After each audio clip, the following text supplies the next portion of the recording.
ଯାଜପୁର ଜିଲ୍ଲା କୋର୍ଟରେ ବୋମାର ଧମକ, ସନ୍ଧାନୀ କୁକୁର ସାହାଯ୍ୟରେ ଅନୁସନ୍ଧାନ, ସହରରେ ଆତଙ୍କ। ଯାଜପୁର ଜିଲ୍ଲା କୋର୍ଟ ଓ ଅତିରିକ୍ତ ଜିଲ୍ଲା କୋର୍ଟରେ ବୋମା ଚେତାବନୀ। LTTE ଅର୍ଗାନାଇଜେସନ ପକ୍ଷରୁ ବୋମା ଧମକ ଦିଆଯାଇଥିବା ସୂଚନା। ଇମେଲ ଯୋଗେ ଶୁକ୍ରବାର ଦିନ 12ଟା ମଧ୍ୟରେ ବୋମା ଧମକ ଦିଆଯାଇଥିଲା, ଯାହାକୁ ନେଇ କୋର୍ଟ ପରିସରରେ ବ୍ୟାପକ ପୋଲିସ ମୁତୟନ ହେବା ସହ ସନ୍ଧାନୀ କୁକୁର ସହାୟତାରେ ଯାଞ୍ଚ ଚାଲିଥିଲା। ସ୍ଥାନୀୟ ଅଞ୍ଚଳରେ ଏନେଇ ଭୟର ବାତାବରଣ ସୃଷ୍ଟି ହୋଇଥିଲା, ପରେ ଏହା ଗୁଜବ ବୋଲି ଜଣାପଡ଼ିଛି। ଯାଜପୁର ଜିଲ୍ଲା ପ୍ରତିନିଧି ଅଭିମନ୍ୟୁ ମିଶ୍ରଙ୍କ ରିପୋର୍ଟ, ଓଡ଼ିଶା ଟୁଡେ।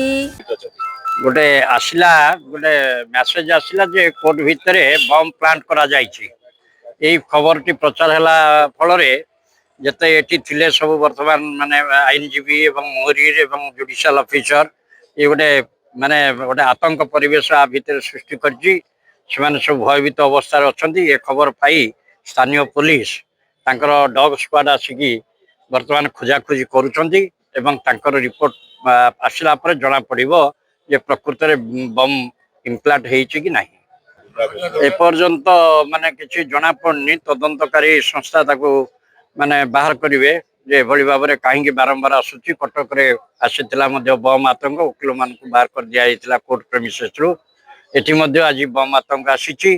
तेनु यार मूल स्तर रे कोठी भाबरे किभली भाबरे एमिति एटा फेक न्यूज किबा सत्य न्यूज आको तदंतकारी संस्था बाहर करिकि सबुदिन पई बंद करबा दरकार।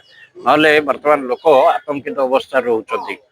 फेक न्यूज हो पारे किंतु ये गोटे न्यूज एभली गोटे न्यूज आसिया पड़ले लोक निश्चित भाव में भयभीत हेबे। राजीव महांती आईनजीबी जाजपुर।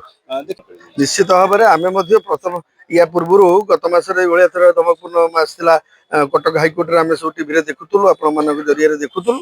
आज सिमिलारली आज जाजपुर कोर्ट रे से भाई एक आतंकर वातावरण सृष्टि करिछि। बोमा रही शुणा मिलूँ। धमकपूर्ण मेल आसी शुणा मिलूँ जो सकाळू आईआईसी समेत जाजपुर आईआईसी समेत किसी डॉग स्क्वाड और पुलिस स्क्वाड आसिक विभिन्न जगह प्रेमिसेस भितर सब तनखी कर वेरीफाई कर समस्ते माने वकिलों ठार आरंभ करके क्लर्क ठार आरंभ करके आप साधारण जो मैंने लिटिगेंट आसछन्ति कोर्ट काम करने ये कथा जो शुणुंट मन भर निश्चित भाव में आतंक सृष्टि कर।